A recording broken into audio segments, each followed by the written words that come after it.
इसके बाद जो आपके पास नेक्स्ट टॉपिक है वो किसका है, सोर्स एंड सिंक्स का। सोर्स और सिंक क्या होता है, सोर्स और सिंक क्या होता है, सिंक क्या होता है, सोर्स का नेगेटिव होता है। जो सोर्स की स्ट्रेंथ होती है वो क्या होती है, पॉजिटिव में होती है। जो सिंक की स्ट्रेंथ होती है वो सोर्स का नेगेटिव होती है। यहाँ पे जो सोर्स होता है उसका मतलब क्या है, लिक्विड क्या हो रहा है, मिट हो रहा है। और सिंक का क्या मतलब है, यहाँ पे जो लिक्विड है, जो भी फ्लूइड है, वो क्या होता है, एनिलेट होता है, मतलब डिस्ट्रॉय हो जाता है। लिक्विड यहाँ पे अमिट होता है, ठीक है, किसमें, सोर्स में। और सिंक में क्या हो जाता है,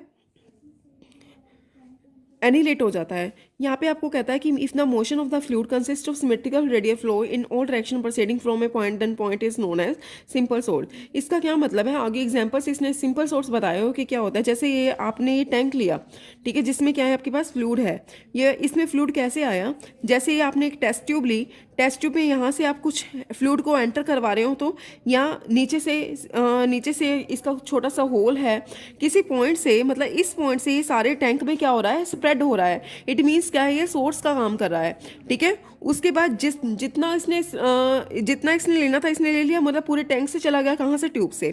अगर आपके पास कोई टेस्ट ट्यूब है, ठीक है, आप यहाँ से कोई इसको क्या कर रहा है, फ्लूइड को सक कर रहा है। ऑलरेडी टैंक में क्या पड़ा है, फ्लूइड, और फ्लूइड को क्या कर रहा है, सक करना, ठीक है, क्या, किससे, टेस्ट ट्यूब से। तो ये क्या होता है, सिंक होता है, मतलब फ्लूइड का क्या हो जाना, डिस्ट्रॉय हो जाना।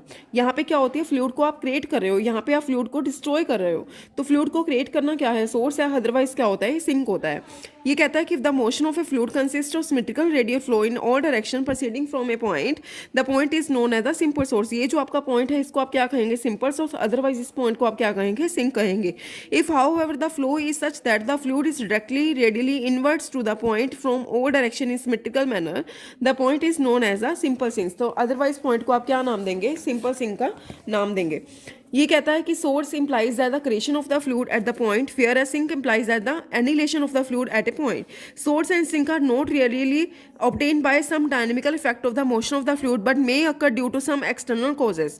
For example, consider a simple source in a tank filled with a fluid. This source may be created by taking a low tube, very small cross section, injecting fluid through into the tank. ठीक है, tank में आपने क्या डालना है, fluid डालना है। इसको आप क्या कहेंगे, इस सिचुएशन में क्या होता है, fluid is coming out from the tube radially into the tank. Sink can be created by the taking a long tube of very small cross section and sucking fluid through the tube from the tank. ठीक है, आपने सक करना है, मतलब सक करना है ट्यूब से। तो ये कहता है कि consider the source eight the origin. आपने अगर सोर्स को कहाँ पे लिया है, किसी ओरिजन पे लिया है, clear, then mass m of the fluid coming out from the origin. ठीक है, सोर्स कहाँ पे है, ओरिजन पे, मतलब ओरिजन से क्या आ रहा होगा, फ्लूइड आ रहा होगा। ठीक है, तो किस टाइम में, यूनिट टाइम में, तो उसको आप क्या कहेंगे, जितना आ रहा है, तो उस जो मास एम है इसको आप क्या कहेंगे, strength of the source in A tank eight the origin. अगर ओरिजन पे क्या है, आपके पास सिंक है, तो इसका मतलब क्या है, अमाउंट ऑफ द फ्लूइड है ना, going into the sink in a unit time, मतलब आपकी जो फ्लूइड की जो अमाउंट है वो क्या हो रही है, सकिंग हो रही है, तो उसको आप क्या कहेंगे, स्ट्रेंथ ऑफ द सिंक कहेंगे। क्लियर। इसके बाद हम क्या निकाल रहे हैं, सोर्स और सिंक निकाल रहे हैं, किसमें, टू डायमेंशन में। ये कहता है कि कोई आपके पास टू डायमेंशन है, सोर्स ऑफ स्ट्रेंथ क्या है आपके पास, एम, इस सच दैट द जो फ्लो है एक रोस एनी स्मॉल कर्व आप क्या ले रहे हैं, आपने खुद लेट किया है। सोर्स ऑफ स्ट्रेंथ क्या है, एम, इस टाइप से लिया है कि जो फ्लो है किसके क्रॉस, किसी स्मॉल कर्व के क्रॉस, वो क्या है, 2πm है। सिंक क्या है, सिंक की जो स्ट्रेंथ है वो क्या है आपके पास, -m है। आपने क्या लिया, consider a circle of the radius r with the source at its centre.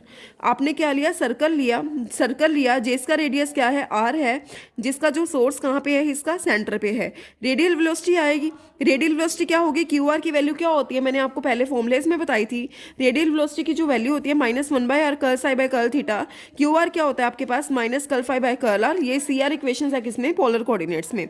उसके बाद जो फ्लो होता है किसका, एक्रोस द सर्कल, मतलब फ्लो एक्रोस, मतलब फ्लक्स आप निकाल रहे हो सर्कल के एक्रोस। ठीक है, वैसे तो हमने जो फ्लो लिया है किसी स्मॉल कर्व, कोई भी आपकी स्मॉल कर्व है, जैसे सर्कल है, वो क्या लिया है, 2πm लिया है। अब फ्लो होता क्या है, 2πr, जितना उसका सर्कमफ्रेंस है इंटू में क्या आएगी, उसकी रेडियल वेलोसिटी आएगी। ठीक है, दोनों के आप क्या कर दोगे, आप इक्वेट करोगे तो r/QR is equals to m। तो r/QR की जो वैल्यू है वो क्या आपके पास क्या है, माइनस में 1/r curl psi by curl theta is equals to m। इसको आप क्या करेंगे, इंटीग्रेट करेंगे और कांस्टेंट को मिट करेंगे, r से r कैंसिल, तो साई की वैल्यू क्या आएगी, -m थीटा।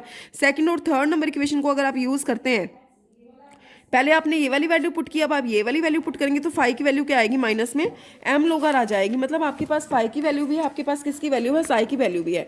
एक जो आपके पास, अगर आप थीटा आप कांस्टेंट है तो आपकी स्ट्रीमलाइंस बन जाएंगी।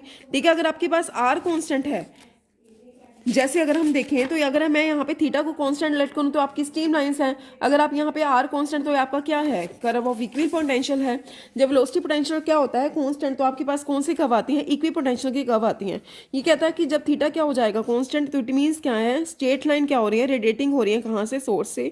मतलब उसके बाद फिफ्थ नंबर इक्वेशन क्या शो करती है, curve of the equi potential, जहाँ पे आर क्या है कांस्टेंट, तो कॉन्सेंट्रिक सर्कल है जिसका सेंटर कहाँ पे है, सोर्स पे है। मतलब जहाँ आर क्या है, मतलब रेडियस है, ये क्या हो रही है, अगर आपकी कांस्टेंट है, क्लियर, रेडियस कांस्टेंट है तो कंसेंट्रिक सर्कल लेंगे तो रेडियस, तो आप रेडियस की जो वैल्यू है वो क्या रहेगी आपके पास, कांस्टेंट ही रहेगी। इसके बाद क्या है, कॉम्प्लेक्स पोटेंशियल निकालेंगे, आपके पास फाई की वैल्यू भी है, आपके पास क्या है, साई की वैल्यू भी है, तो आप क्या निकाल सकते हो, कॉम्प्लेक्स पोटेंशियल निकाल सकते हो।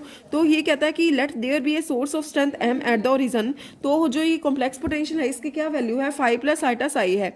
फाई की वैल्यू क्या है, माइनस एम लोगा, साई की वैल्यू क्या है, माइनस में आइटा एम थीटा, पुटअप करेंगे तो क्या आएगा, minus m log of r e की पावर आइटा थीटा, तो माइनस में एम, इसको सॉल्व करेंगे, जेड की वैल्यू क्या है, आर ई की पावर आइटा थीटा।